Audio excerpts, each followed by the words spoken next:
Generated by Light Novel Crawler. Volume 1. Book 1 to 1.1 Meeting the Old Man. Julian Provoke.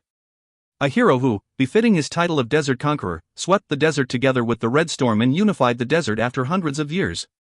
Now I wish to start his story. An outsider. He was strong and became my teacher. Book 1 to 1.1 Meeting the Old Man. The boy was the healthiest and quickest of all his peers in the tribe. He was more thoughtful than anyone and his actions were heavy. The boy, son of the glow, coined from glowing and burning, describes the light of the tribe or king of Pariah and the mother of Pariah, received a lot of affection from the members of the tribe due to his actions. Julian Provoke. He already had the qualities required of the next generation's glow. And even though he lost his mother at an early age, it was kind of sad to see him have such a mature reliability. The boy was riding on a perma, a type of animal used for traveling in the desert. The boy was better than anybody else in the Pariah tribe when it came to riding a perma. He was so talented that even the few perma masters in the tribe could not believe it. In fact, all members of the Pariah tribe were good at riding the permas. Not only the Pariah tribe, all of the desert tribes were good at riding permas.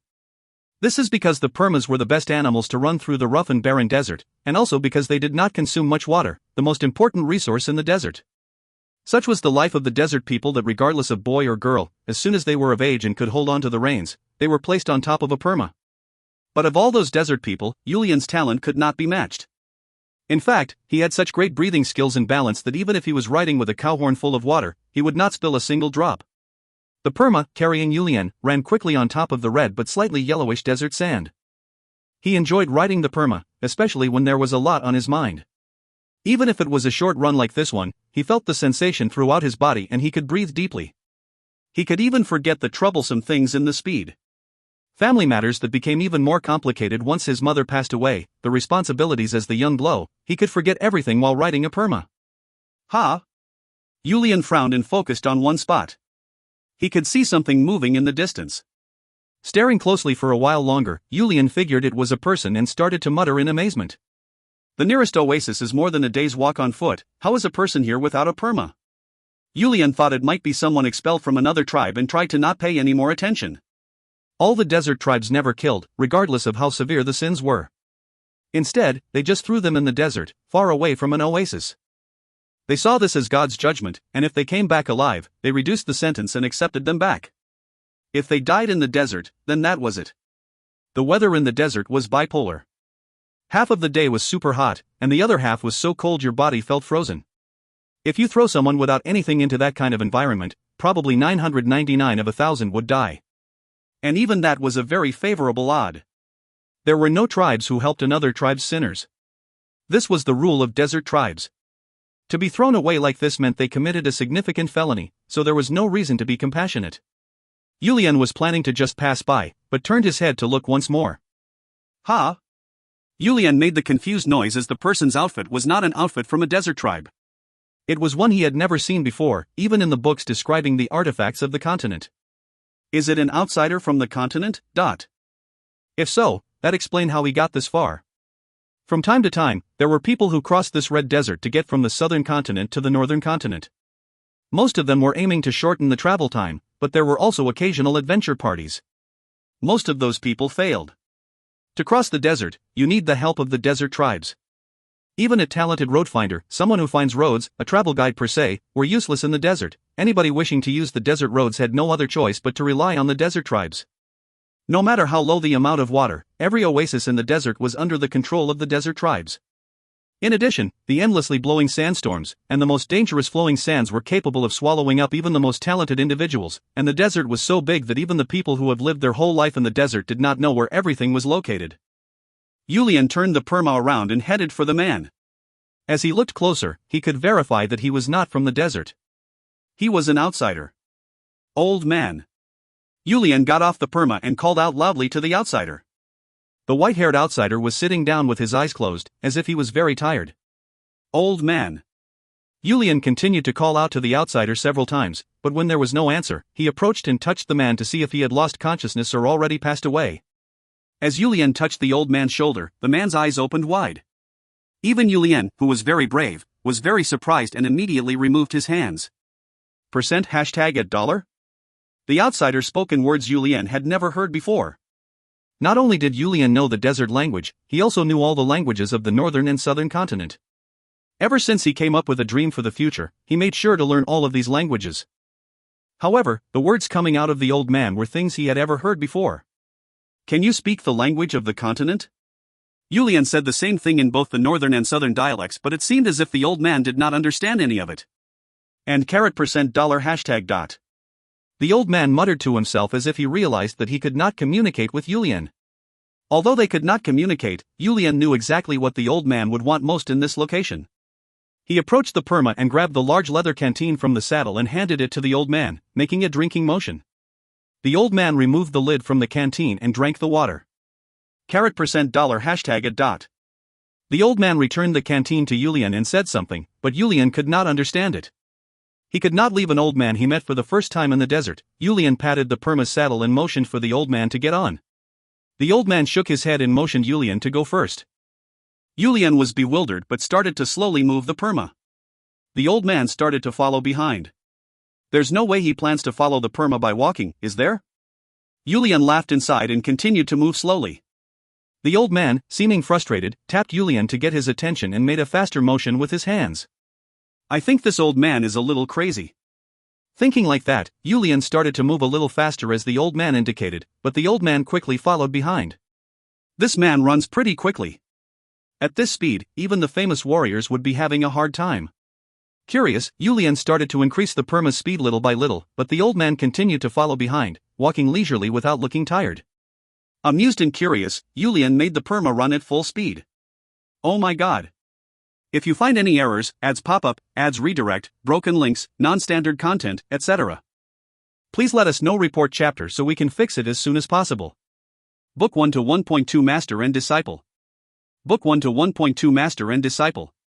The old man was running next to a perma running at full speed. In fact, he even had a relaxed look on his face. Are you a wizard? TL note, anybody else think of Hagrid telling Harry he's a wizard? No? Maybe I'm just weird. Julian thought that the continent must have magic, similar to the spells of the desert tribes, and asked the old man. The old man only smiled back at him. Ah. I forgot he could not understand me. But I heard that there was a spell for translating. If he is a wizard, why is he not using that spell? Julian was curious, but as they could not communicate, it would be a wasted effort to continue. Staring at the old man continuing to keep up, Julian pushed the perma forward at full speed. A short time later, Julian arrived at his village and invited the old man to stay in his peo, term for the homes in the desert, approximately 2 meters tall with cylindrical walls and a round roof. The walls and roof were made with the branches of durable trees growing in the desert, with a white cloth on top, making it easy to disassemble and reassemble on the move. The desert tribes enjoyed having guests and would treat them with the utmost care. Being a member of the tribe himself, Julian decided to take care of the old man for the time being and invited him to stay in his peo. That night, he introduced the old man to his family and the tribe's warriors and urged them to let him stay there for a while. However, he did not say a word about the old man's magical running abilities. The fact that he followed a perma at full speed was something he himself could not believe after seeing it with his own eyes. He also could not be rude and ask a guest to show others his abilities, TL, not like he can talk to him anyways. Julian and the old man started to live together in the peo. The old man was a mysterious person.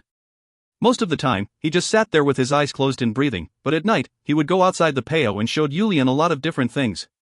This was the first time Julian learned that a person could move that quickly, that high, and that far. None of the warriors he knew of in the desert could move in that fashion. Oddly, he only showed it to Julian and nobody else. During the day all he did was walk around the village observing various things or sit in the peo. Julian knew that this old man was not an ordinary person. He asked the old man to teach him things like the movement skills. Although they could not communicate, in the last few days, he was able to develop some level of communication with the man through hand gestures and body movement. Smiling, the old man nodded his head and indicated that he wanted to learn how to read, write, and speak the language. We can teach each other. Julian was delighted and started to teach the old man the language of the desert. And although he wanted to learn the old man's movement skills, all the old man did was open his mouth. He did not show any intentions of teaching Julian. Oh. You can't teach me unless we can communicate. Julian quickly understood the old man's intentions and fully devoted himself to teaching the old man the language. The old man was very smart. No, he was a genius. If you taught him something once, not only did he never forget, when it came to writing, he learned it even faster than speaking. Exactly one moon cycle, TL, approximately a month, after Yulian started to teach the old man, the two of them were able to start having brief conversations. The only thing left for the old man to learn was figuring out where to use which word. Thank you. That was the first thing the old man said. Senior, you are very wise. You learned very quickly. It's because you were a good teacher. That was just the desert language. If Senior would like, I can also teach you the languages of the northern and southern continents. Right, there's a lot more for me to learn.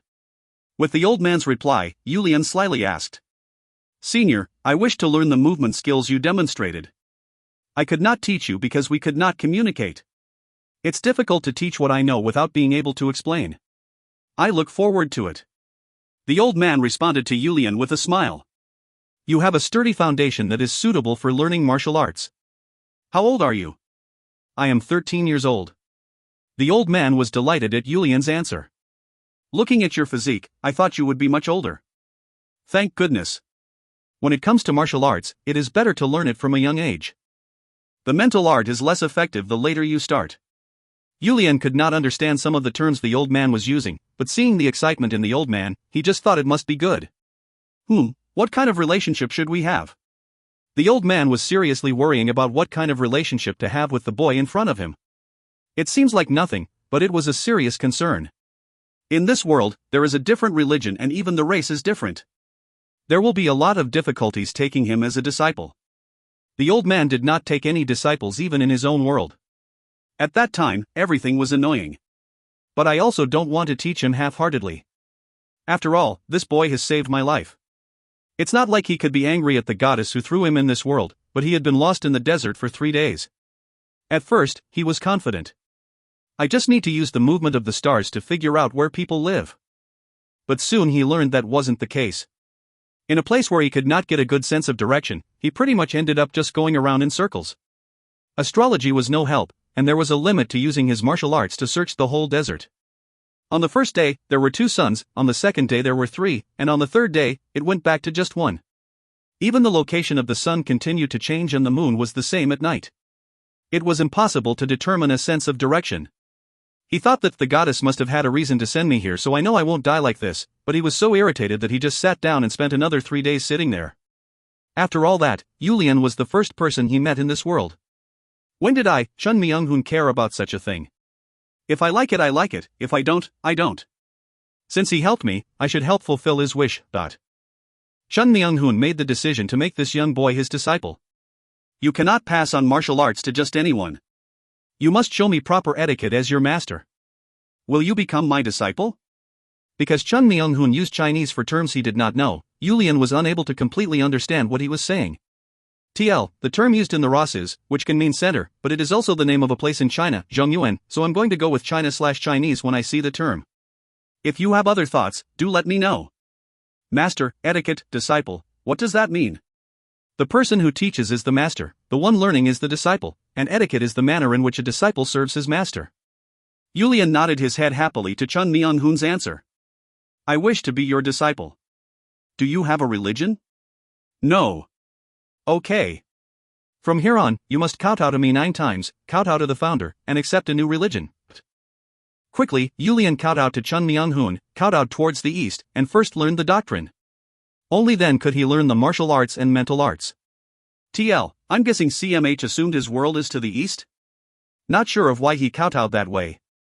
My last name is Chun and my name is Myung-hoon. What is your name? My name is Yulian Provoke. Then should I call you Provoke? Provoke is my last name. You can call me Yulian. Your name is quite odd. To Yulian, Chun Myung-hoon was even more peculiar. So the old man and the young boy became master and disciple. If you find any errors, ads pop up, ads redirect, broken links, non-standard content, etc., please let us know. Report chapter so we can fix it as soon as possible.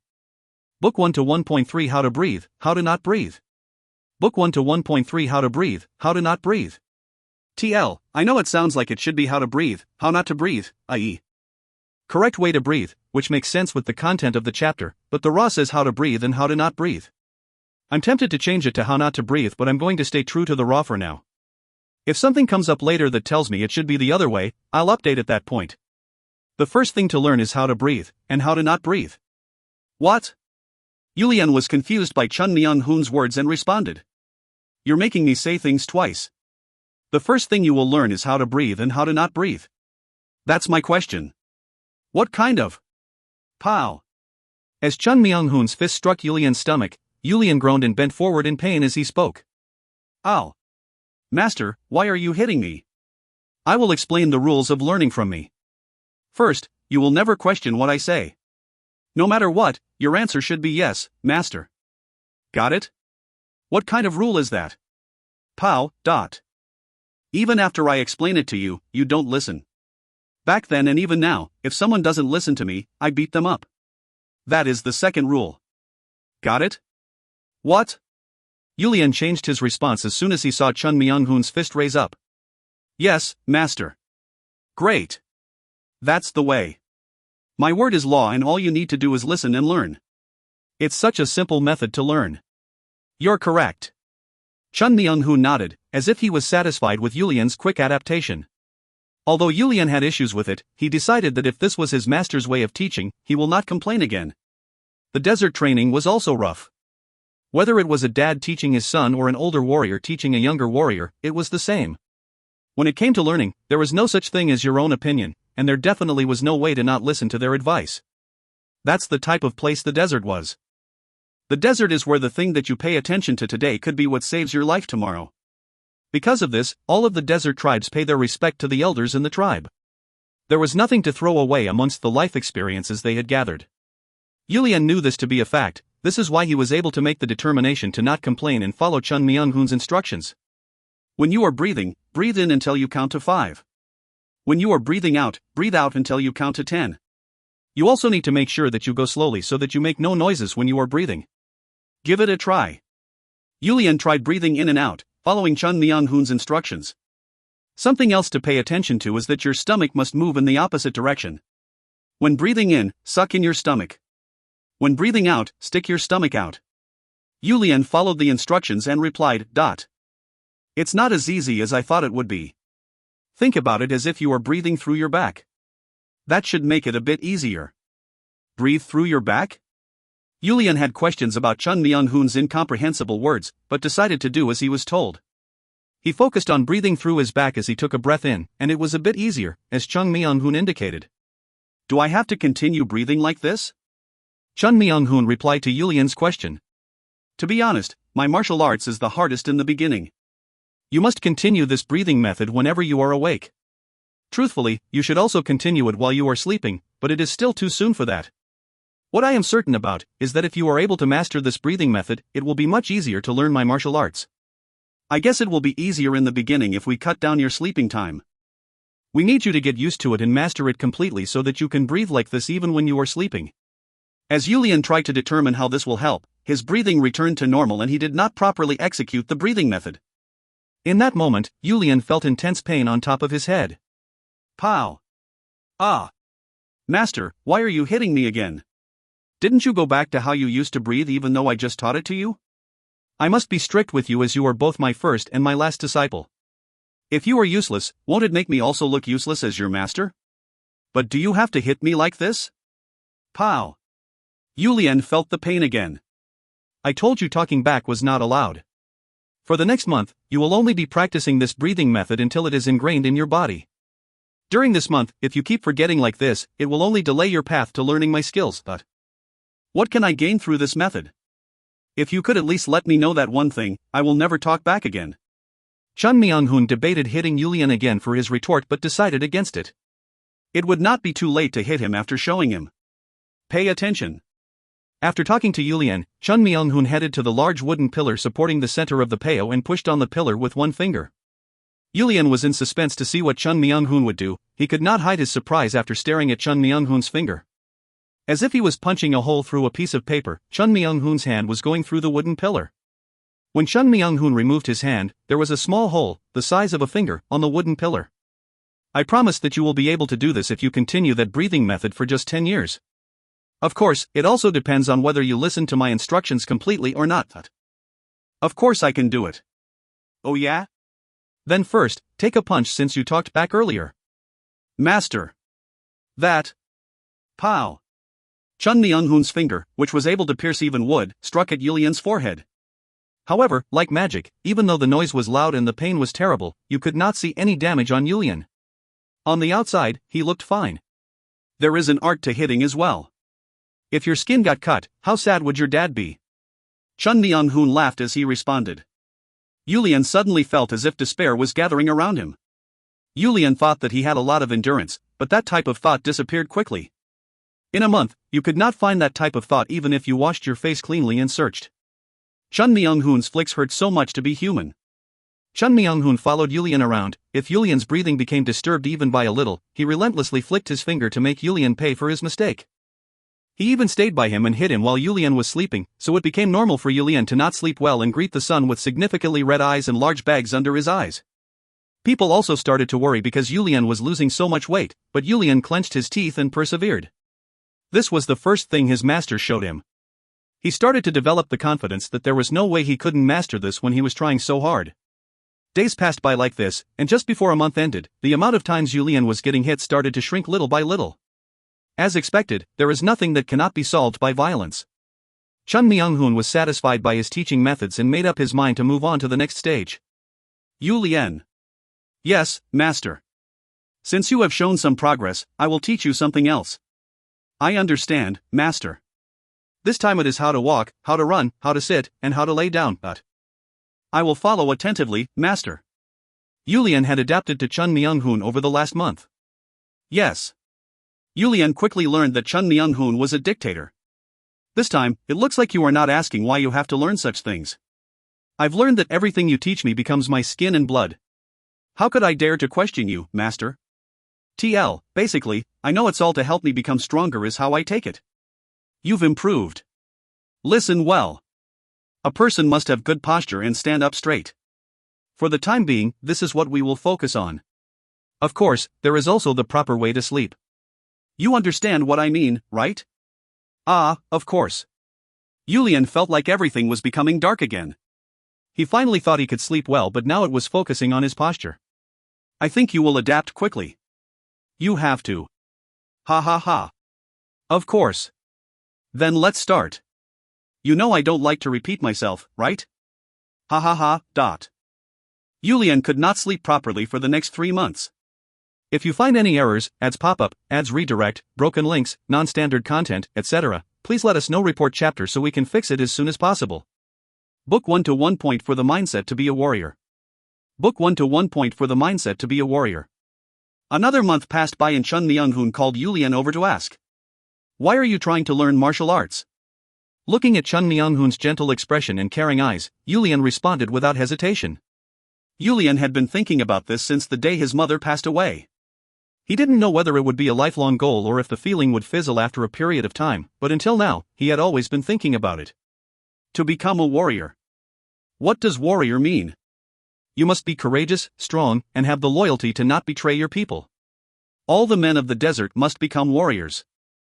A warrior's mission is to protect their people, and to earn the right to be respected. If all men are warriors, it's not that special, is it? Yulian shook his head at Chun Myung-hoon's question. I am in line to be the next glow. So I want to be a warrior among warriors, a special warrior. A warrior who does not lose in battle and has earned the respect of everyone. That's the type of warrior I want to be. Even at such a young age, Yulian had accepted the path he must take and worked towards this path. Chun Myung-hoon was amused. He had accepted Yulian as his disciple, but he was a bit shocked at Yulian's passion.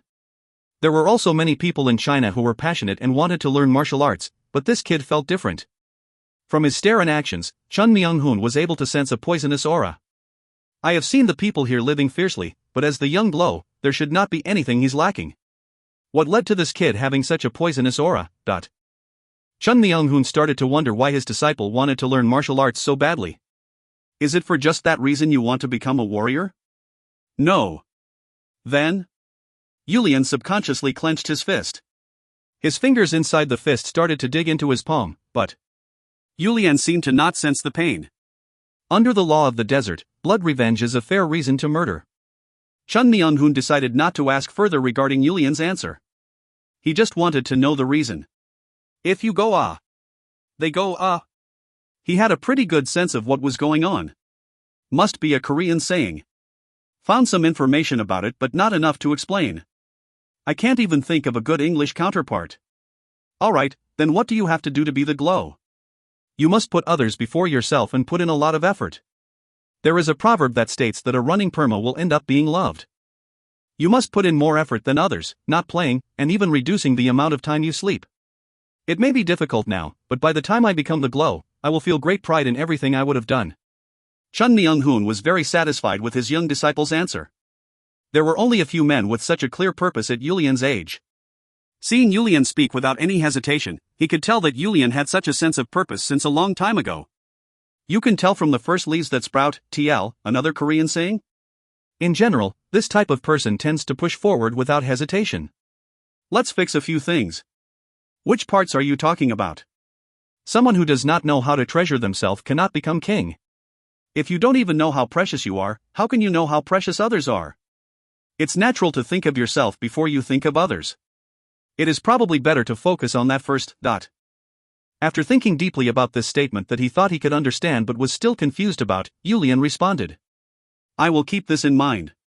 Chun Myung-hoon started to smile and asked again. To be the king of those warriors, you must also learn how to lead the warriors, right? Yes. Chun Myung-hoon briefly thought about Yulian's answer and asked. Is there a large sword? Ha? A large sword. Chun Myung-hoon spread his arms open to describe and Yulian understood what he was talking about. Oh, you're talking about a two-hand sword. In the desert, everybody uses a shamshir. You're talking about the curved blade. Yes. It's good for running and slashing, but not fit for mass killing. I will teach you how to use the shamshir and some sword arts. You know how to use weapons? Anything in my hand is a weapon. It is easiest to use my bare hands though. The shamshir may look easy to use, but it was a difficult weapon to use in battle. Because the blade is bent, it is difficult to bring out its full effect with regular swinging. Of course, if someone mastered the shamshir, there is no other weapon with as much slashing ability as the shamshir. But when his master claims something as preposterous as anything in my hand becomes a weapon, Yulian definitely had his doubts. Weapon master was something he had not even heard of before. Looking at Yulian's eyes, Chun Myung-hoon smiled, noticing that his disciple was definitely doubting his abilities. Hand over the shamshir on your waist. When Yulian handed him the shamshir on his waist, Chun Myung-hoon quickly glanced at the blade and swung lightly. Weeing, TL, makes it sound like a lightsaber. Such a clear sound came out of the shamshir. He did not flick it with his finger, nor did he hit it anywhere, all he did was swing it. As Yulian tried to position himself to focus on his master's actions, Chun Myung-hoon asked. What are you staring at so much? Master, I'm trying to pay attention to how you are using the shamshir. Didn't I use it already? What? Chun Myung-hoon motioned with his chin to look behind him. Yulian's jaws dropped once he quickly turned his head around. When? What Yulian saw was the large cloth covering the entrance to the peo. There was a straight cut on the cloth. Making a cut on a flowing cloth with a shamshir was not something any warrior could do. But his master managed to do this while being at least 10 steps away from it. Yulian blamed himself for continuing to doubt his master, even after knowing what kind of person his master was. He then ran up to Chun Myung-hoon. Master, please teach me how to do it. Right now. Listening to Yulian as he grabbed onto his sleeve and started to dangle on his arm, Chun Myung-hoon was a bit nervous but also smug. Yulian's actions reminded him of a past memory where he was envious of a master and disciple relationship. That disciple's physique was also as big as a mountain and that master was a bit short.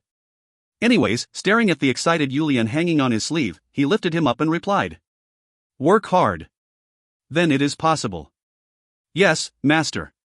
Yulian answered, filled with excitement. He felt like he was actually going to learn something now. Truth be told, he could not determine whether he was learning or not when it came to the breathing method, walking method, etc. Watching Yulian dangling his legs hanging on his arm as he responded, Chun Myung-hoon started to laugh while he started to think. If he has made that kind of determination, I must also meet him with such. Only then can I have any face as his master. Although Chun Myung-hoon had been beating Yulian up while teaching him the basics, he had secretly been considering Yulian's situation and slowly teaching martial arts. But if his disciple has this type of mindset, he can bring it up to his eye level and teach it properly. If I'm going to teach it anyways, I might as well teach it properly and passionately. Only then can I call myself a man. Yes, I'm sure that's also the duty of a master. Chun Myung-hoon confirmed to himself as he said. First, talk to the blacksmith and have him make a large sword. The bigger the better. The height should be big enough you can move while riding a perma. Yes, master. What about the width and weight? A sword is best heavier and sturdier. Yes, master. Yulian responded vigorously, but he could never imagine even in his wildest dreams that the more vigorous he was, the greater than pain would be. If you find any errors, ads pop-up, ads redirect, broken links, non-standard content, etc., please let us know. Report chapter so we can fix it as soon as possible. Book 1 to 1.5 Wielding the Greatsword. Book 1 to 1.5 Wielding the Greatsword. The blacksmith was tired. There were 2 blacksmiths in the largest oasis belonging to the Pariah tribe, but the young blow kept coming to him for help. It did make sense, since he was the blacksmith in charge of making the shamshears while the other blacksmith was in charge of repairing and sharpening the blade. It was logical for Yulian to come find him. What the young blow wanted was to forge a large sword.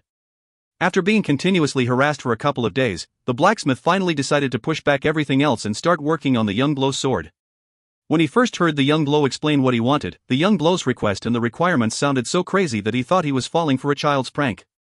Not only did he want a blade that was over 2 meters long, he also wanted it forged completely of cast iron.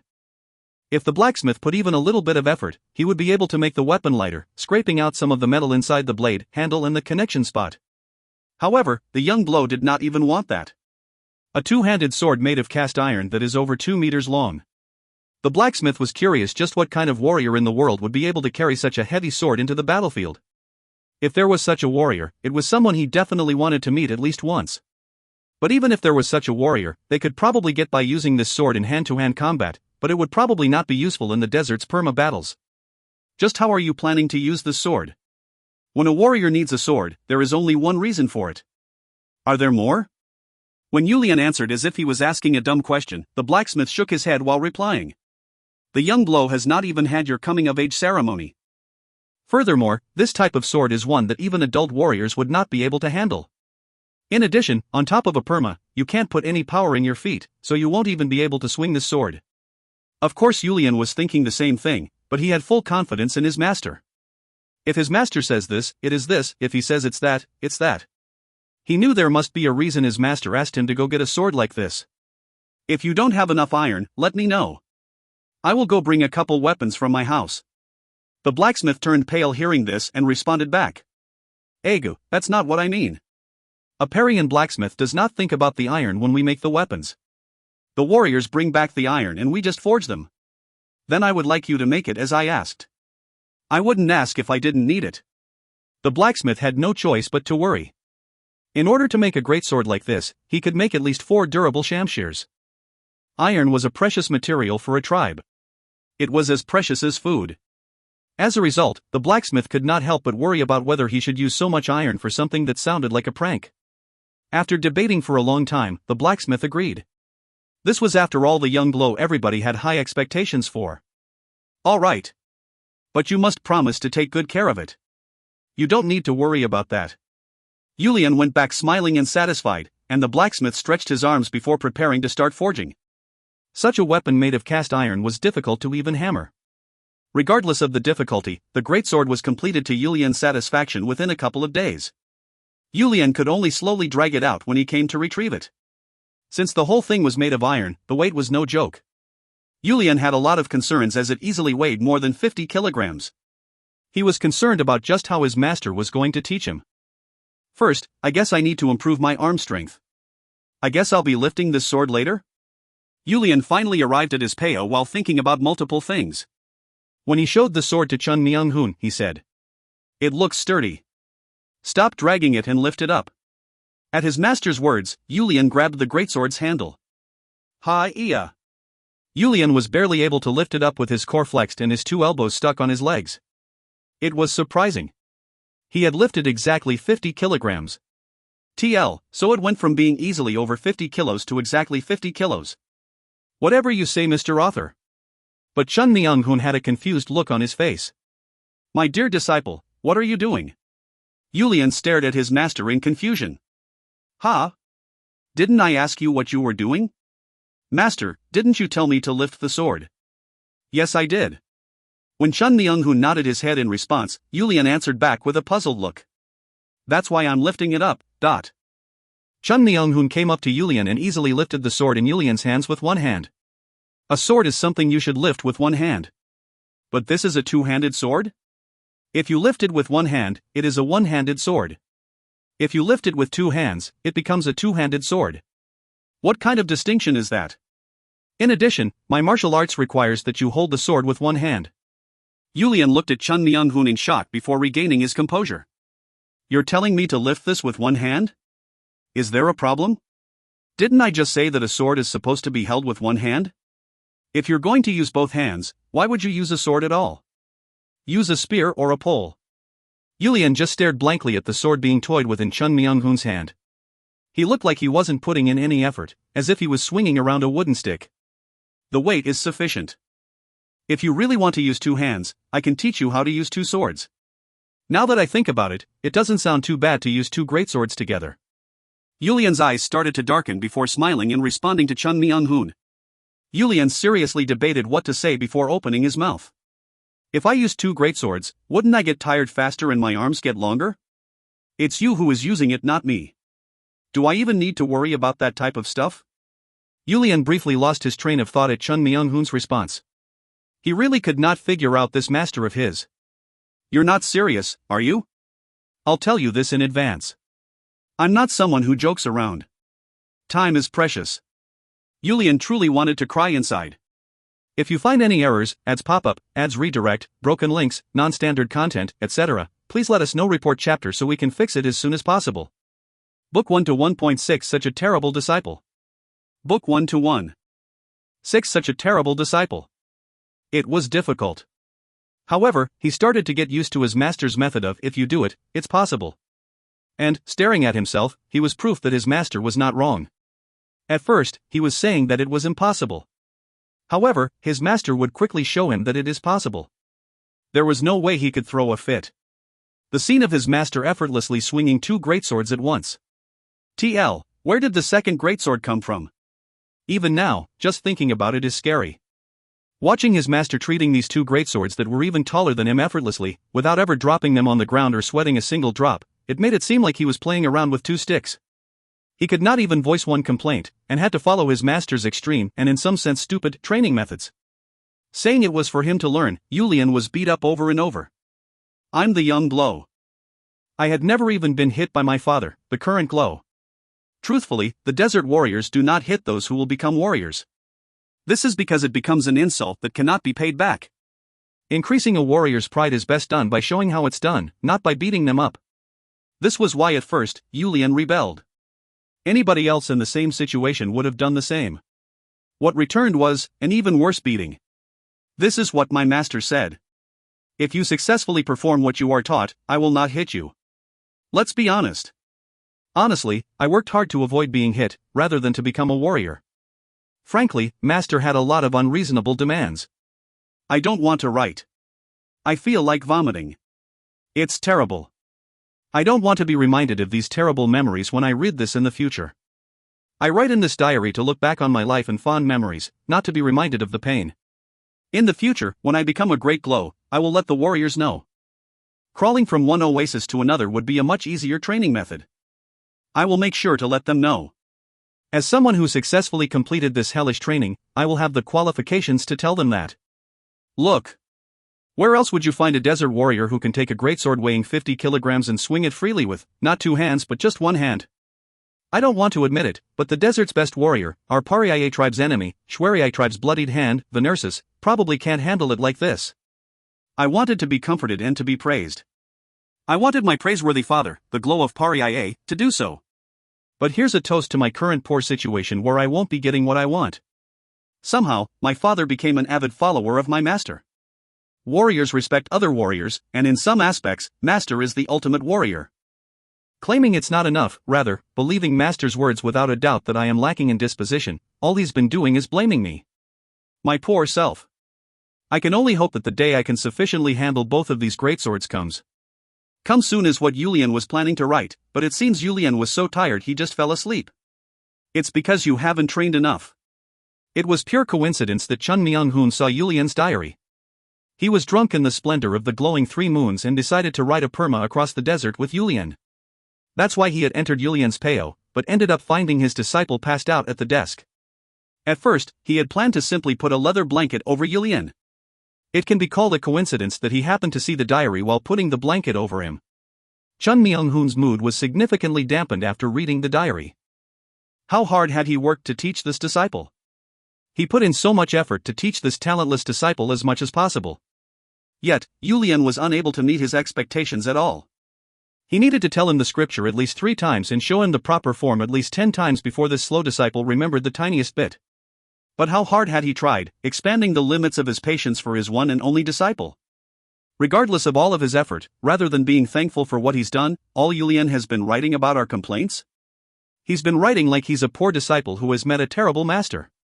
If I knew it would be like this, I would have taken Per as my disciple instead. Chun Myung-hoon was regretting his decision. Per was Yulian's younger brother, and Chun Myung-hoon thought Per had a great aptitude to become a martial artist. He was born with a significant aura. Had he taught someone like that, he would have enjoyed being a teacher? Even so, he had been holding in his temper to teach Yulian, only to be stabbed in the back by his own disciple. In this aspect, he was envious of his brother-in-law, Yuwa Myung. His disciple was slow, but that boy showed complete dedication to practicing martial arts. He was envious of his brother-in-law's super-wide smile regarding his disciple. Sigh. Chun Myung-hoon let out a big sigh before coming out of the peo. There were many thoughts running through his head. There was no message from Maruk, the goddess who sent him to this world. Even after countless prayers, he had not received a single response. Staring at the 3 moons floating in the night sky, Chun Myung-hoon slowly fell asleep. Chun Myung-hoon was someone who did not understand any of the things normal people considered to be impossible. This was why he thought Yulian was slow, even when Yulian's talent and potential were actually very high. Chun Myung-hoon was used to being the best. His title as invincible, in a realm filled to the brim with advanced martial artists, proved that to be the case. In addition, he was a member of the church who served Maruk, the goddess of fire. He did not face much adversary getting the title of invincible. When he read something once, he remembered all of it, as if his mind was a library. He could follow anything he had seen once down to the tiniest of details. As time went on, he could even determine his opponent's thoughts. It was because he was so talented that he received the title of being one of the world's 5 best masters by age 30, and he could have become the world's greatest even before he became 40. When he came over to his world, he did not get any stupider. Within a few days, he learned how to read and write the language of the desert tribes. All he had to do was learn the basic alphabet, and then memorize a couple books completely. He had incorrectly considered his genius nature to be the norm, and as he had never taught anybody before, it made him think more and more that Yulian was slow. If he had taught a person with average talent before, he would have quickly learned that Yulian's talent level was actually pretty high. Sadly, Yulian was his first disciple. He was too lazy to teach others. He could never imagine in 100 years that only he would nag his disciple like this for not meeting his expectation. Why was I sent to this world? Chun Myung-hoon's thoughts caught its tail. Basically, he had no answer for his thought. He suffered tremendously after arriving in this world, but he liked this place. The people of the tribe were innocent and passionate and lived proudly. That is how he was able to accept their culture in such a short amount of time. He felt their culture fit his personality well, and he himself thought he was suited for this lifestyle. Nonetheless, he was still unable to determine the reason he ended up in this world. He was not someone who had lived a normal life. The heavens are fair. Although they gave him a genius brain, they also gave him the devilish blood of the Chun family. Chun Myung-hoon had to work with all his might to prevent the blood from taking over. To block the effect of the devil, to defeat the devil in his blood, he had dedicated his life to the goddess Miruk and the church since he was 10 years old. Many people had sacrificed to help him persevere. As the final devil was about to open its eyes and he was thankful that his life was about to end, he had ended up in this world by the command of the goddess. Why did I end up in this world? It had already been 2 years since he arrived here, but he still had not determined what his mission was.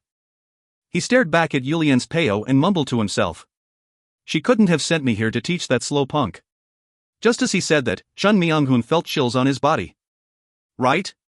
He asked, looking at the sky. He was no longer sleepy after feeling the chills, and it dampened his mood. He had not felt like this in the last few years. Were we just imagining the deathly aura coming from his feet as he headed to the training grounds? Pow! A rather melodious hitting sound was coming from the training grounds. Ow! Master, this time, why are you hitting me? Do you really not know why? If I knew, would I be asking?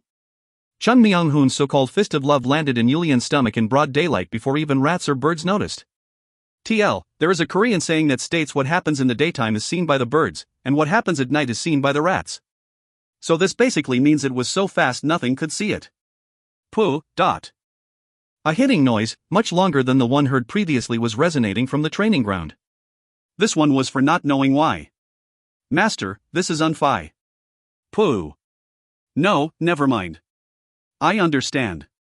This disciple was in the wrong. There is no business in punishment. As Yulian quickly adjusted his words, this time, Chun Myung-hoon asked the question. About what? Huh? You said you knew what you did wrong and why you were getting hit. So I'm asking you, what did you do wrong? Well, you see. Pow. Papu. He threw his fist so fast that what's supposed to be a POW combined itself to come out as Papu. Yulian curled his whole body forward as he urgently yelled out. No matter what it is, this disciple was in the wrong. How could I argue with my master? No matter what it is, this disciple was in the wrong. I guess you finally learned a little bit. Of course. How dare a disciple try to talk back to his master? I think this disciple's head was a bit loose. That is why I hit you. Next time, just get hit and think about it later. Ugh. Yulian was grumbling inside, but he was unable to express his disdain. Like a main character in a cartoon who could not call his dad, or his older brother, although he was feeling wronged on the inside, he could only smile on the outside. Chun Myung-hoon smiled, as if he knew exactly on Yulian's mind, and opened his right index finger before speaking. Since it looks like you've been studying pretty well, today, let's do some sparring using my index finger. What? If you find any errors, ads pop-up, ads redirect, broken links, non-standard content, etc., please let us know. Report chapter so we can fix it as soon as possible. Book 1 to 1.7 Why are you smiling? Book 1 to 1.7 Why are you smiling? Yulian was terrified. He remembered the first time his master mentioned sparring. I will only use my left foot. Let's try to spar once. At that time, Yulian was wondering what kind of sparring can be done like that. Of course, it did not take long for him to realize the truth. Could he have even imagined that? Chun Myung-hoon used a movement method called Major Pain, TL, okay, so it could have been translated to officer whining or something of the sort, but Major Pain sounded better to me, and used only his left foot to fly around and turn Yulian into a flat pancake.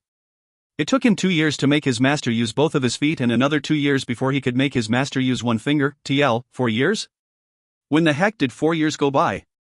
Every time they sparred, Yulian trembled in fear. In contrast to the normal beatings, Chun Myung-hoon never went easy during sparring. Yulian would feel lucky even if he fainted, as long as he didn't have any long-term repercussions. It felt like his master had attached some type of metal club to his foot and finger. Even if he thought it was a light hit or it barely scratched him, it would end up making him injured to the point he would have to stay in bed for a couple days. In reality, it was probably only that much because his master hated to see him injured and lying in bed. TL, oh, he's such a caring master. Oh wait, he probably just wants to keep beating him up. Why, all of a sudden? This disciple does not have the skills, nor is he prepared. Does a warrior only fight when they want to? If they aren't prepared, do they not fight? Of course that's not the case, but... Enough talking. Just bring it. Your master will teach you with deep sincerity. I would be fine if you just half-assed it. Yulian was screaming inside while tightly holding onto his greatsword. He could not think about getting hit by his master. If he did, then he would definitely end up as rice, TL, end up as his meal, cannon fodder, etc. He knew he had to at least swing his sword while getting hit for his master to hit him at least one hit less. His survival instinct, forged from years of experience, prepared him for what was to come. Aha! You couldn't tell whether Yulian was hyping himself up or screaming in terror as Yulian rushed towards Chun Myung-hoon. He wants to treat me as a bad guy? Let him experience death. Even in his dreams, Yulian would have never guessed that Chun Myung-hoon had read his diary. Under the hot desert sun, a continuous scream filled the desert. Pariah's glow. Baguna Provoke, known as Baguna the Wise, had been pretty happy lately. He would be even happier if they did not have such violent battles with their bitter enemies, the Shwariite tribe, but that's been going on forever, so he could push it to the back of his mind. The reason Baguna was so happy was because of his oldest son. He had been extremely worried about his oldest son. After his first wife, Myrez, the mother of Pariaye and the birth mother of his oldest son died, Yulian had changed significantly. TL, the Ross have her name as Myrez, the wiki has it as Mena. Just so I don't get confused when I see Myrez in the future, I will keep it how the Ra has it. He did not show any of the youthfulness that normal 10-year-olds would show, and he was very cautious of everyone, almost to the point where he could be considered creepy. Rather than hanging out with his peers, he was seen reading and talking to retired warriors about lessons for war and life. Of course, that type of thing was also necessary knowledge to be the glow, and could end up being beneficial in the future. But he did not want to see a 10-year-old doing that. By the time the people of the tribe started to gossip about how something didn't seem right with the next generation's glow, it was hard to call Yulian a child. He could steer a perma as if he was moving his own finger, and on his waist, rather than a practice shamshir, he had a durable and sharp shamshir that warriors used. Baguna was worried. His oldest son, who was supposed to grow up magnificently and become the next glow, could not grow up in such an abnormal way. Even the glow needed someone to share his pain, talking about a friend, and a lover who they could be honest with. As time passed, Pariaye may be able to have a powerful glow, but, at the same time, they had to accept that they would have a lone wolf glow with no people skills. It was so bad that Baguna had even thought about forcing Yulian to go study abroad. It's all thanks to this old man. It's because of him that Yulian has returned to normal. Baguna could not hold back his smile as he watched Chun Myung-hoon with Yulian. In his mind, he was thinking. This outsider, this guest, has started to change Yulian. Nobody knew his methods or his reason for accepting to do so.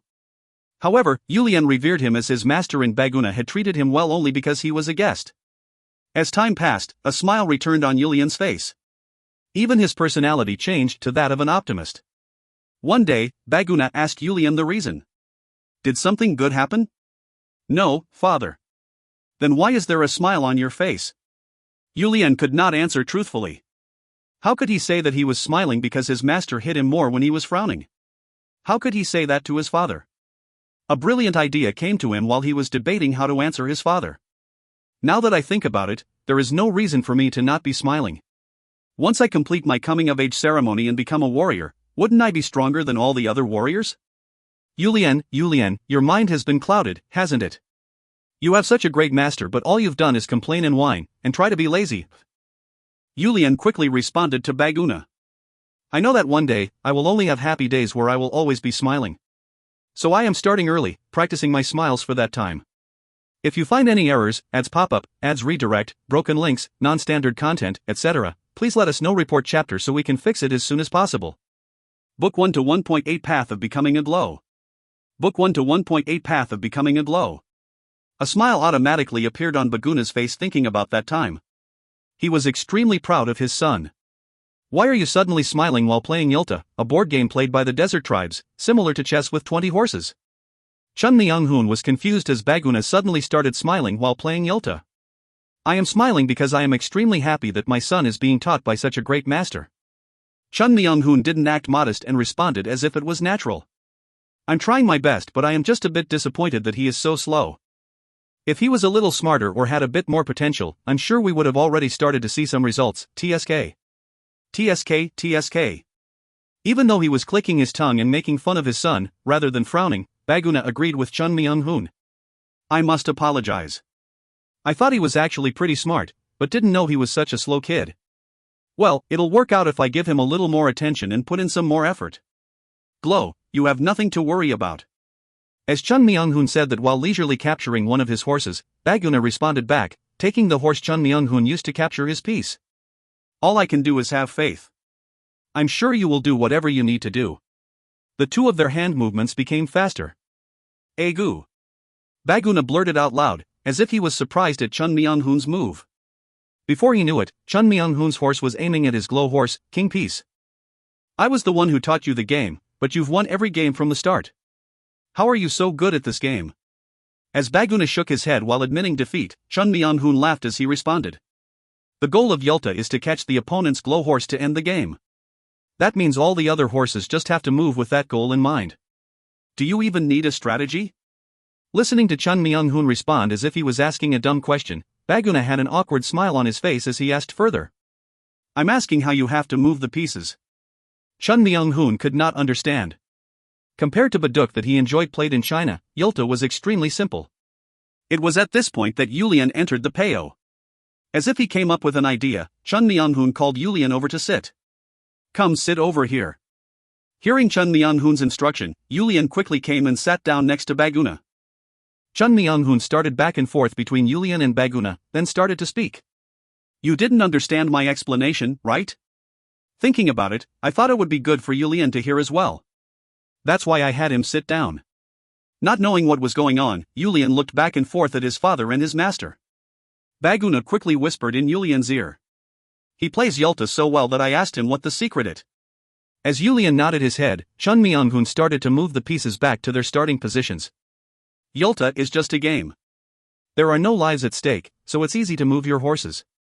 Even if I only had my glow horse left, as long as I catch the opponent's glow horse, doesn't that mean I win? The father and son duo both nodded their heads.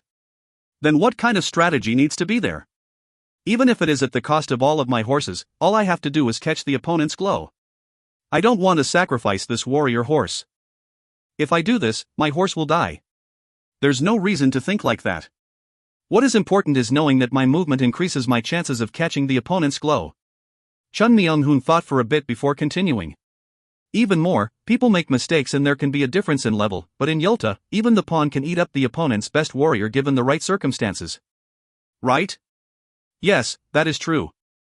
Baguna responded as Chun Myung-hoon continued. Don't put real-life strategy into Yulta. In real life, the method I described would be one only done by an evil dictator. In games, it's fine for the glow to be the only one left standing. In real life, I don't think that'll be good. Yulian and Baguna were carefully considering Chun Myung-hoon's words. They did not expect him to compare Yulta to real life. Yulian asked, is there a way to protect your horses while still winning? Chun Myung-hoon answered, as if he was waiting for that question. His disciple is someone who will rule over thousands of Parian tribe members. He was in a similar situation as the head of hundreds of believers. He wanted to use this opportunity to how scary that responsibility could be. In Yulta, it is impossible. However, in real life, it is possible. Yulian kneeled on his knees and respectfully responded. I will keep your lesson in mind. Listening to Yulian's response, Baguna also changed his laid-back posture. As you could tell by his title of Baguna the Wise, Baguna was smart and truly cared for his people. If there was something he could learn from this knowledgeable outsider guest, he would have no problem kneeling like Yulian. In Yulta, once the glow dies, everything ends. However, in the real world, even if the glow dies, it is not the end. Rather, it could even be considered a new beginning. What do you think a glow is? The light of the tribe. How do you plan to shine your light? I plan to do everything to put my people first. That is wrong. Chun Myung-hoon quickly shot down Yulian's answer and responded. Didn't I tell you before that a glow who does not cherish himself cannot cherish his people? Then, as Yulian was struggling, Chun Myung-hoon looked over to Baguna. Baguna had also thought things through carefully before answering. I would rule myself and rule my people. As expected, a beautiful answer. Seeing Chun Myung-hoon smile at his father's answer, Yulian asked. Master, what does a glow mean to you? For me, a glow, king, the head of a tribe, they are all the same. In their existence, they are able to maintain the balance. They stand firm and endure without faltering. Does that shine light? You're looking at it like it is easy. To maintain balance by existing is a heavy and difficult thing to do. Chun Myung-hoon reflected back on his past. Although he was talking like that, in the past, he was someone who was having difficulties in a battle against himself. Wasn't that why he gave his life to Mirok? Maybe he was regretting that decision. There was a sudden passion in his voice. In every tribe, if there are good people, there will be bad people. If there are hasty people, there will be calm people. If there are smart people, there will be dumb people. Baguna nodded his head as if he understood the moral of Chun Myung-hoon's lesson. As Yulian tilted his head in confusion, Chun Myung-hoon asked a question. Imagine there is a good person and a bad person in front of you. Both of them are great warriors. Which one would you bring with you to battle? Of course the good person. Chun Myung-hoon shook his head at Yulian's quick and definite answer. Wrong. You must bring both of them. I will ask another question. You have a smart person and a dumb person. You have a problem and need to ask someone for help. Who do you ask for help? Of course the smart person. Smack. Chun Myung-hoon had flicked a Yulta piece and struck Yulian on the forehead. Ow. Yulian quickly yelled and rubbed his forehead with his hand. You really need to think before answering. Is your master the type of person who would ask such simple questions? Furthermore, how could you make such definite decisions so quickly? How could you maintain balance like that? Yulian could sense a light bulb go off in his head from Chun Myung-hoon's words. Oh. After thinking for a long while, Yulian finally figured it out. Chun Myung-hoon was pleased and asked. Did you figure it out? Yes, master. I'm glad. I was worried because you are a little slow, but you should at least recognize the weight of your future responsibilities. Master. As Yulian tried to complain about being called slow, dumb, Chun Myung-hoon looked at Baguna, smiled, and spoke again to Yulian. There are many different paths to being a king. As you mentioned, there are the kings who think about their people first. At the same time, there are the kings who rule themselves and rule their people. And there is the type I described, the ones who can maintain the balance. In the world, if there is black, there is white, when there is cold, there is hot. Everything in the world has two sides. How can you shine the light without taking care of the darkness? Chun Myung-hoon briefly stopped speaking before slowly continuing. This is the type of glow I am thinking about. Chun Myung-hoon's words deeply affected Yulian. He had been bestowed great wisdom. Yulian bent over while still on his knees and kowtowed to thank his master for the lesson. This is the path I must take. To maintain balance by existing. I will definitely become that type of person. Yulian had taken one step towards the path of becoming a glow.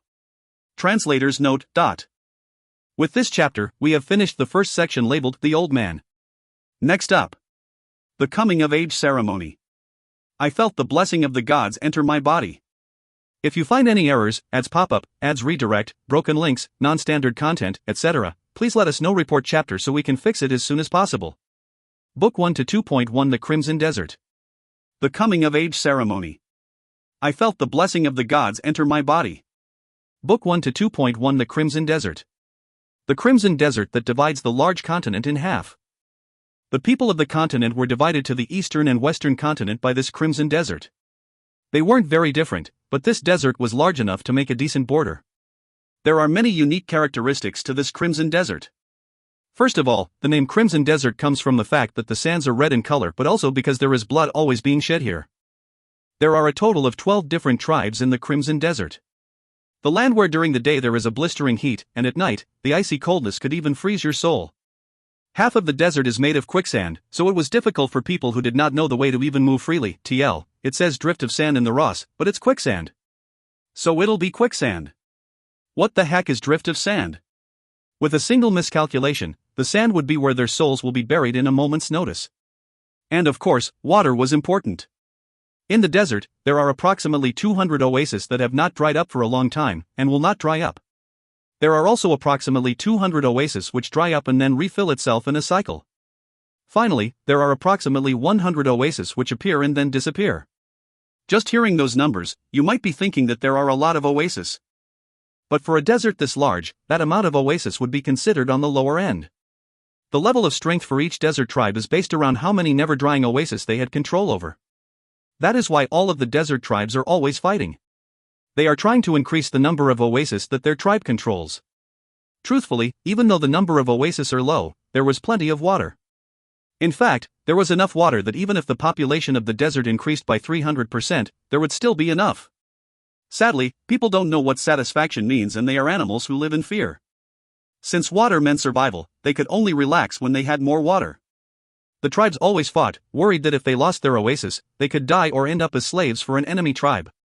Living in this type of environment was the reason the majority of the men in the desert were growing up to become rough and violent warriors. Although all of the desert tribes originated from the same ancestor, this actually led some tribe to become bitter enemies. The tribes who have the most violent wars and have been fighting the longest are Yulians, Pariai tribe and the Shwariai tribe. As the saying goes, the two tribes would get fussy about not being able to eat the other tribe, not literally cannibalism, just a figure of speech. Because each of the tribes had these types of issues, it became known as the Crimson Desert for the continuous bloodshed. In addition, regardless of all the other things, the reason the strong nations in the east and the west could not just leave the desert alone was because of a resource that existed in the desert. This resource was known as the Black Water, or Burning Water. This was the reason Yulian's pride was hurt significantly. The interference of the great powers. Not only the Pariaye tribe, even the Rivold tribe, the largest tribe who owns 17 oases, could not avoid it. If all of the desert tribes united together, it could become the scariest country on the continent, but the tribes were currently split in so many ways. The desert is a scary place, but if you put your mind to it, it was still a place that could be invaded. That was why all of the desert tribes paid tributes to the strong nations. In the east, these were the Inama kingdom and the Puria kingdom, and in the west it was the Silence Empire and the Rogini kingdom. The Rogini kingdom does not have a border against the desert, but because they were a strong kingdom located right next to the Silence Empire, it could be said to be a strategic alliance. Of those, Pariaye has been paying tribute to the Silence Empire. On the surface, it looked like they had a favorable trading partnership, but compared to the amount of work that went into harvesting and storing the burning water, they were getting the short end of the stick, receiving pennies in comparison. This made it obvious it was a tribute and not a trade. When you consider the violent nature of these tribes, the fact that they would sit still for this type of plot was weird, but putting the danger of invasion second, they could not say no because the payment they were receiving for the burning water was iron. If their tribe was the only one to reject the trade, it was guaranteed to create a difference in the number of weapons they possessed compared to the other tribes. In war, the warriors were important, but the right weapons for the warriors were just as important. Weapons are used up each and every battle. If two warriors have the same level of skill, a warrior holding a wooden shield will be pushed around by a warrior with a steel shield. With the current situation in the desert where each tribe is itching to eat up the other, iron was more important than gold. This was why the desert tribes ended up in the situation where they were being forced to listen to the outrageous demands of the strong nations of the continent. If you find any errors, ads pop up, ads redirect, broken links, non-standard content, etc., please let us know. Report chapter so we can fix it as soon as possible. Book 1 to 2.2 The Fatties Demands. Book 1 to 2.2 The Fatties Demands. Janet Laboria, the highest-ranking diplomat in the Silence Empire, has enough fat to be considered chubby. On his face, the blackheads were plenty, as if it was a path of stars in the night sky. His hair did not match his large face, his hair was parted down the middle and both ends of his hair were beautifully wavy. This is not at all what the man Janet looks like. On first glance, he looked like an arrogant fatty who did not fit the position of a diplomat. However, his abilities in diplomatic negotiations were skilled and sophisticated. He would never raise his voice, and he would also never throw a fit relying on his position. He was deserving to be called a diplomat of an empire. The fact that he showed up in person was a gesture to show that Pariaye was important to the empire. Because of this gesture, Pariaye could not help but make a lot of concessions. Yulian did not like Janet, but could not help but be impressed at his plotting abilities. If Janet did not continue to make such extreme demands, he may have even had a little bit of respect for Janet. This fatso diplomat has been enjoying the negotiations since he arrived a week ago, receiving the full hospitality that Pariaye had to offer. In any case, the empire was holding the hilt of the sword, and even in the worst-case scenario, he would just go back empty-handed. Although they were uncivilized barbarians, they had a tradition of honoring their guests. They would always return the envoys and guests safely. Of course, even with that being the case, a veteran diplomat like himself had no plans whatsoever of creating that type of worst-case scenario. As long as we can take away as much as we can. Your lives would have been better if you became a principality of our empire. Janet smirked, thinking about the Pariaye tribe elders, whose pride was very high. Many strong kingdoms were coveting the desert, but none of the 12 desert tribes had bowed their head to one of the continent's kingdoms. Their unique level of pride was beyond anybody's imagination. Even though the circumstances of the desert pretty much forced them to send tributes to the kingdoms, it did not change. That's not possible. We need too many warriors to dig up and transport the burning water. When Blobaguna answered with a resolute voice, Janet gently laughed and responded. We're not just asking you to increase the amount. Didn't I say that we will also increase iron, the amount of iron? We are already sending you burning water 3 times a month without stopping. We have over 1,000 of our tribe's warriors working to make that happen. We cannot increase that number anymore. Seeing that Globaguna's response was firm even with his persuasion, Janet let out a small sigh and answered. I want to slightly teach Paria's Glow about the current situation of the Western continent. Would that be okay? Speak. I am very curious about the situation of the Western continent. With Globaguna's approval, Janet started to open his mouth as if his lips were coated with oil, pretty much talk nonstop. The Western continent is currently very unstable. This is because the Rogini kingdom, which has been trying to defeat our Silence Empire, has started their revolt. They've grown a little bit lately and think it is enough to taunt us. What I am trying to say is that with this as the starting point, we may have another continental war in the near future. Listening to Janet's story, Globaguna removed his waist from the backrest and leaned in close to ask. Is that the truth? Of course. How would I lie to the glow of Paria? Globaguna took a peek at Yulian, hearing Janet's earnest answer. As Yulian's coming-of-age ceremony was near, he brought his son to the meeting to gain experience. He also wanted his son to become stimulated by foreign diplomacy. This was because young children tended to grow more if they were stimulated over and over. When Yulian saw his father looking at him, he lightly shook his head. Of course, Baguna did not believe the words of the envoy either. What kind of foreign diplomat would share that type of first-level information? But maybe it was because of Janet's diplomatic skills, but the way he spoke was excellent. Janet quietly said again. I know you probably don't believe me, but you must think about Paria and believe my words. Currently, any kingdom which has the chance of showing their strength in the southern continent is preparing for war. You know what goes into war preparation, right? What I am trying to tell you is that they are all collecting iron. But didn't you say that the Silence Empire will send us more iron in return? Janet hit his left palm with his right fist, as if saying, that's it. The fact that we are willing to send more iron shows you just how much the Emperor of the Silence Empire considers Paria. Truthfully, the Crown Prince was planning on attending this meeting as well, but he has been focused on training with the Guardian Knights in preparation for war. As such, I had to come alone. Even if that is the case, more is not possible. Please don't decide that way, Glow. If, hypothetically, a war broke out on the Western continent and we were unable to provide iron to the Western tribes, it will probably weaken your stance with the tribes who have a connection with the Eastern continent. What would happen with the Shwerii tribe if that happened?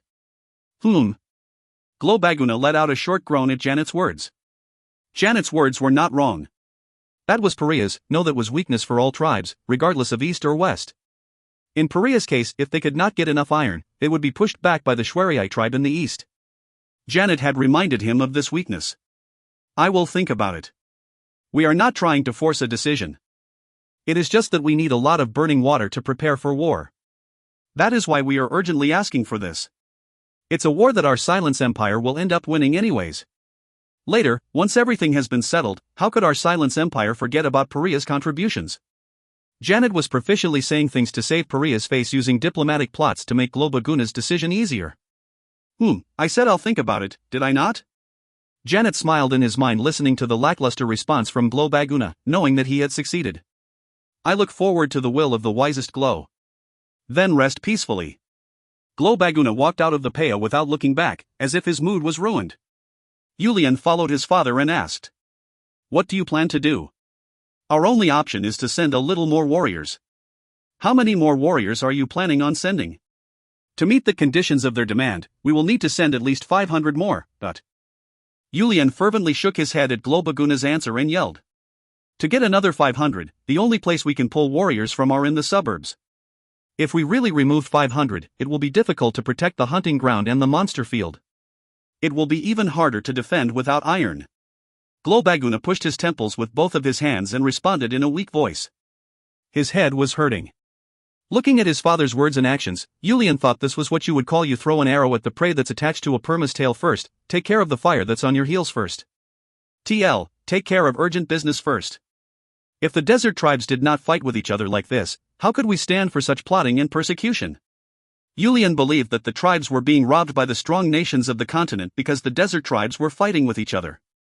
If all of the desert was united under one tribe, we would not be weaker than any of the strong kingdoms. In fact, they would probably have to be giving US tributes. Because the desert warriors are the best. Yulian had a new determination in his mind. I must unite the desert. By uniting all of the desert tribes, rather than continuing to live like this, we can make a showing to the continent and work to live a much more abundant life. Yulian's path was determined.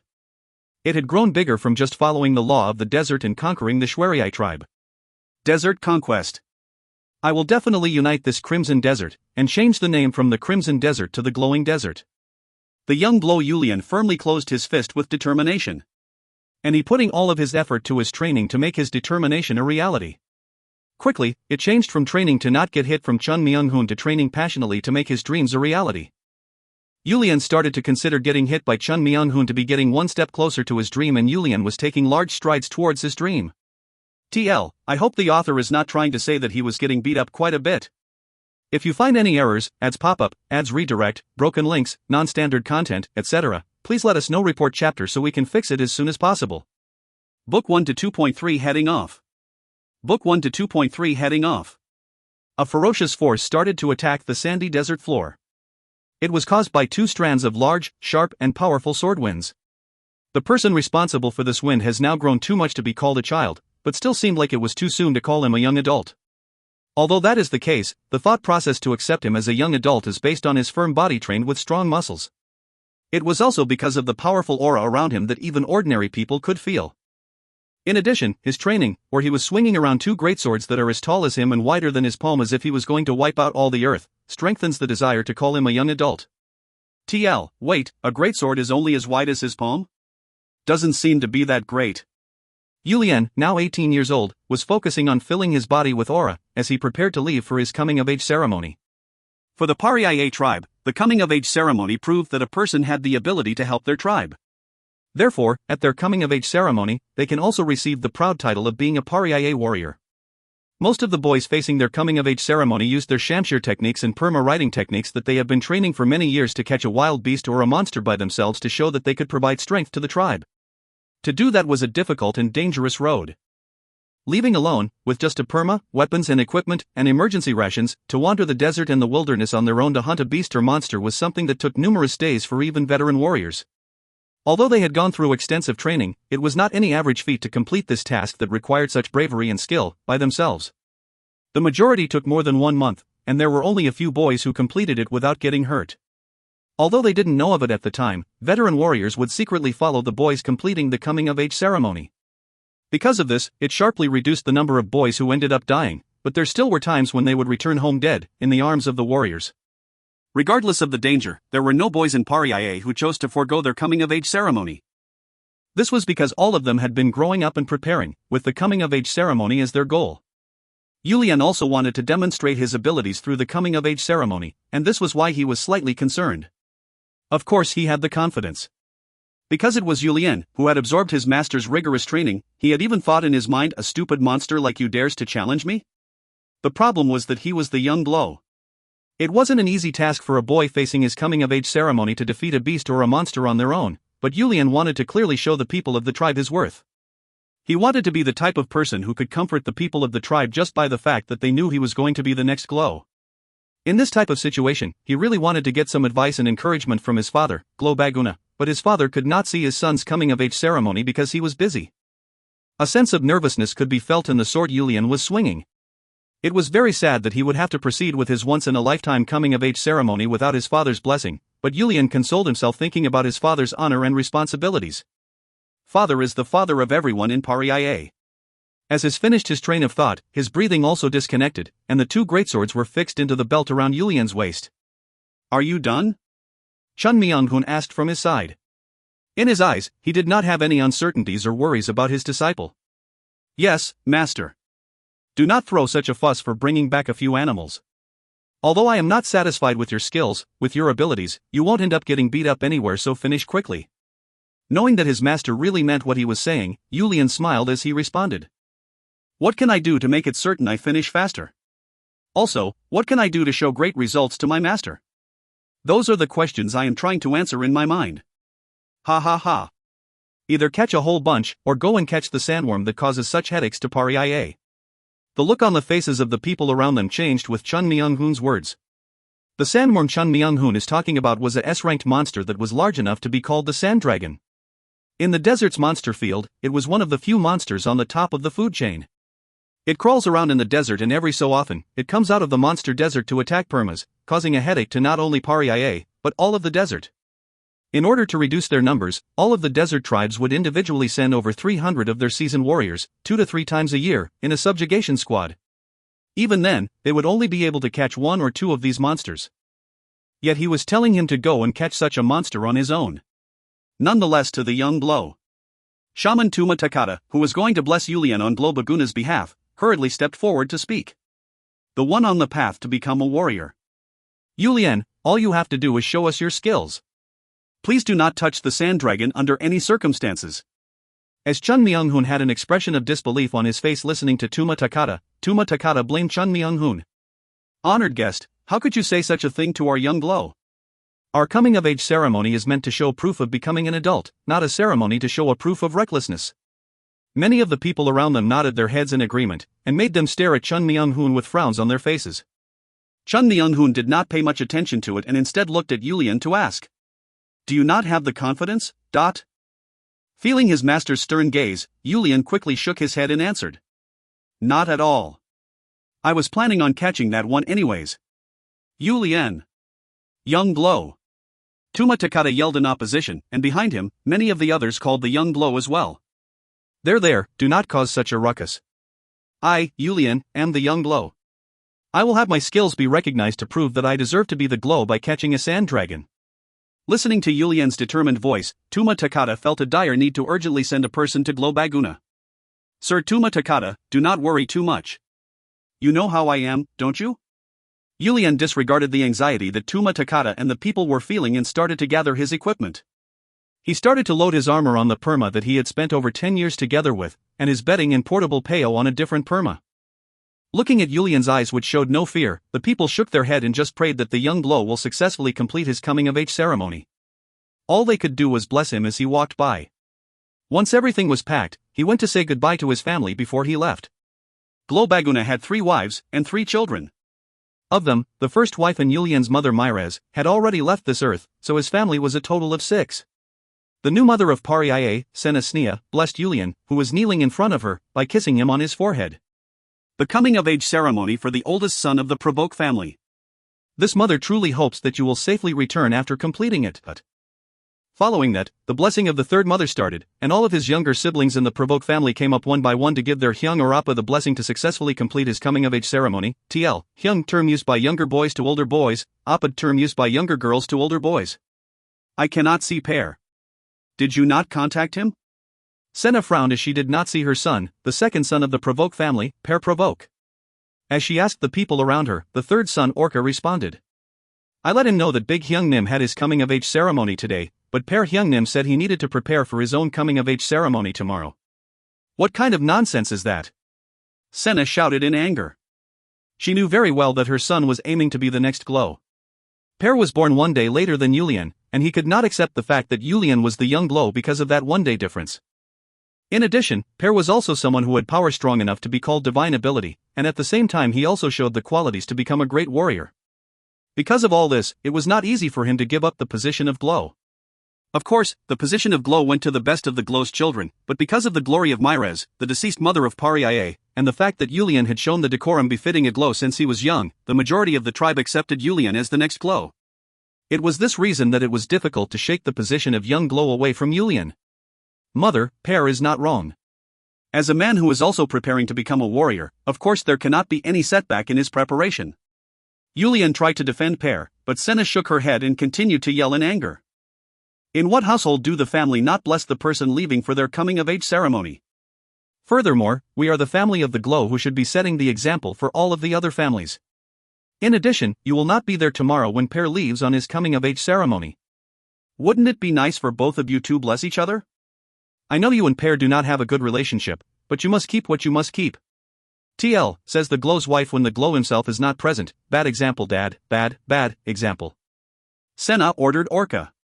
Orca, go and find Pear and tell him to come here right now. Yes, Mother.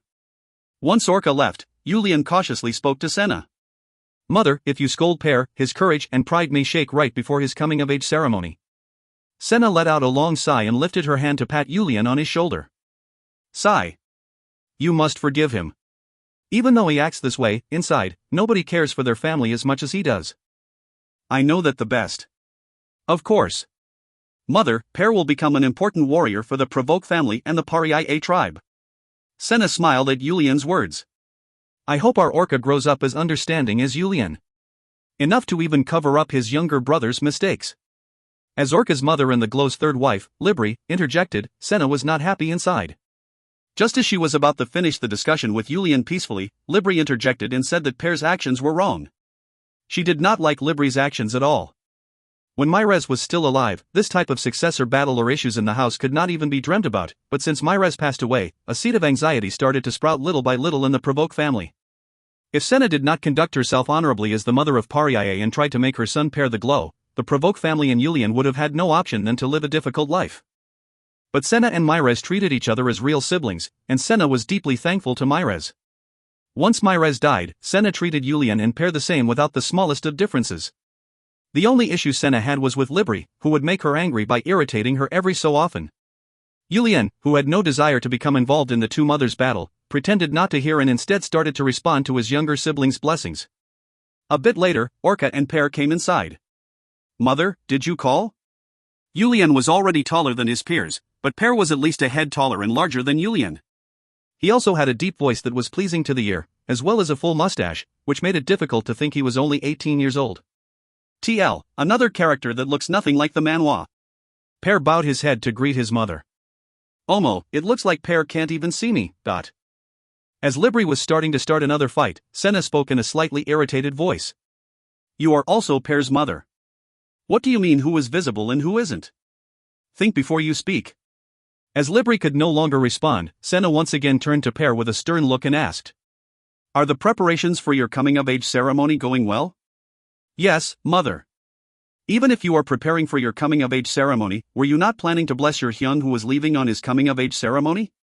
You too, how nice would it be to get your Hyun's blessing before you head out tomorrow?" "Mother is correct." As if he did not want to argue with his mother, Per responded without complaint. Taking turns looking at Senna and Yulian, Per spoke stoically to Yulian. "I will hope that you successfully complete the ceremony and return. Thank you. I hope that you have the protection of the god of warriors, Myrez, and that the tribe's guardian, the god of storm, Neo-Latin, will be with you." Per lightly bowed his head to Yulian and headed back out, and for a moment, the inside of the peo felt chilly, but Yulian quickly started to laugh brightly and said his farewells to his family. "I will not take long. Mothers Senna and Libri, please be at peace while I am away. As for the rest of you, while Per and I are gone, you must take good care of our mothers. Return safely." Senna and Libri were the last to give a kiss to Yulian's forehead to say goodbye. All of his younger siblings were individually praying that their Hyung or Appa would safely complete his coming-of-age ceremony.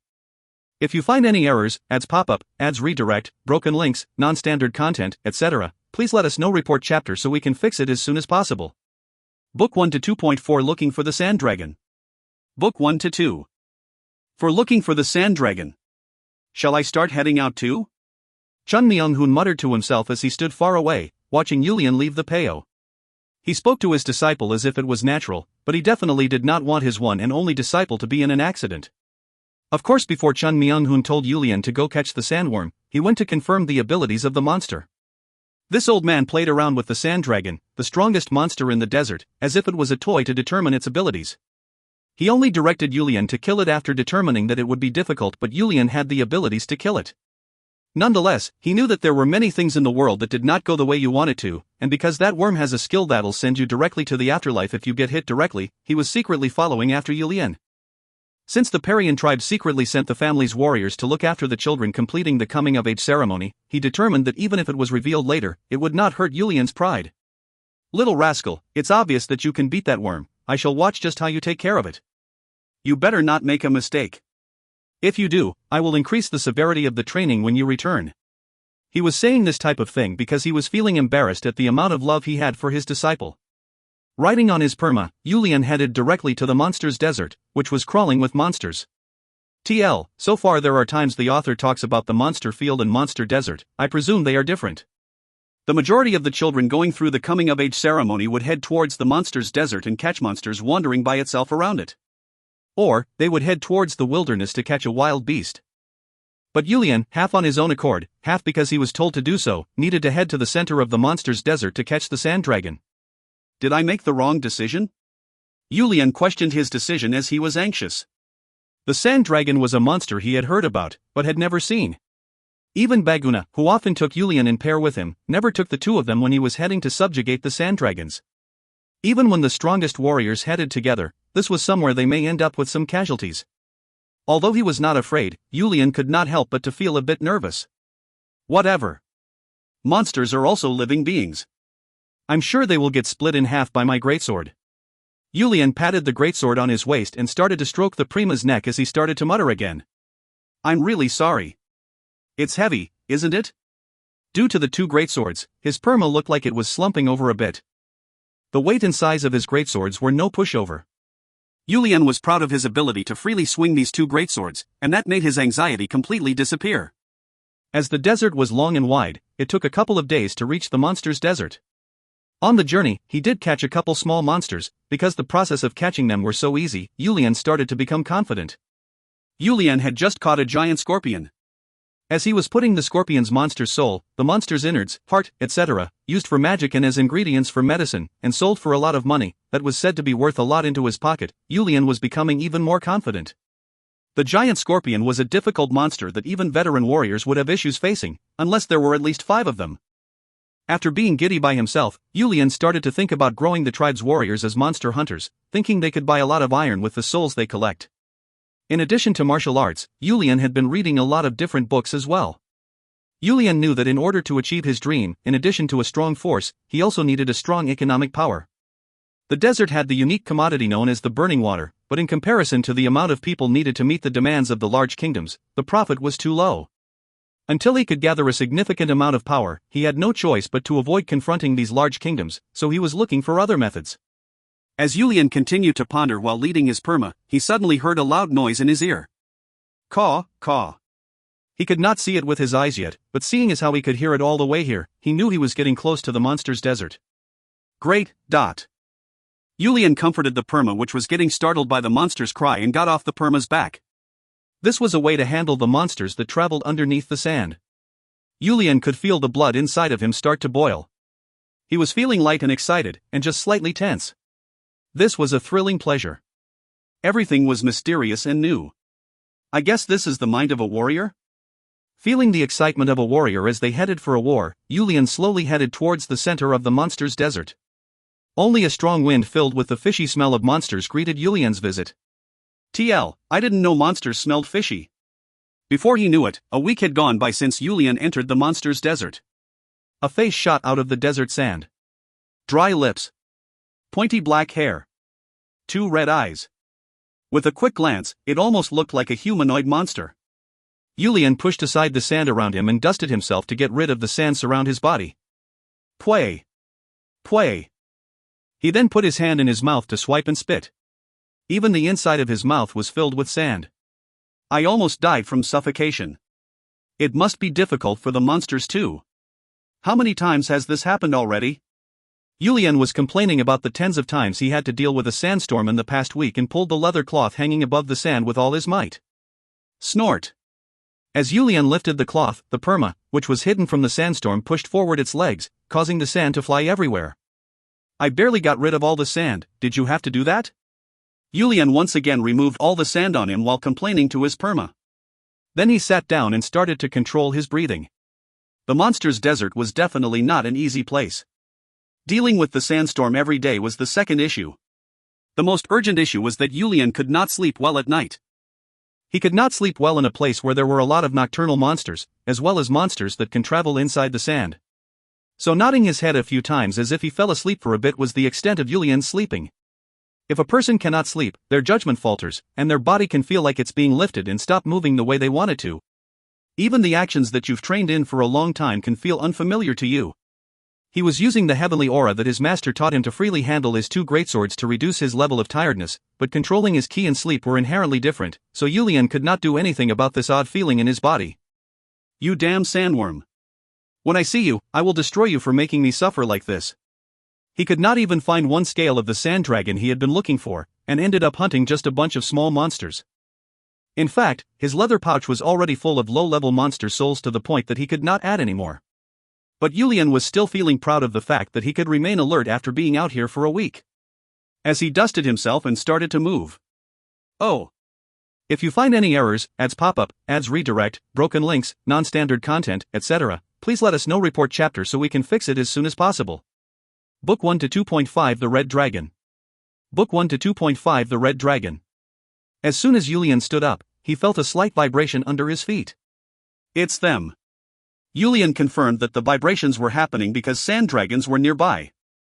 Among the monsters that live in the sand, there are the speck, a ball-shaped monster that moves around inside the sand to hunt small animals, and the gorias, a turtle-like monster living in the sand. But since neither of those could cause such vibrations even when moving in a giant herd, Yulian was able to determine that the vibration was caused by the sand dragon. Let's go.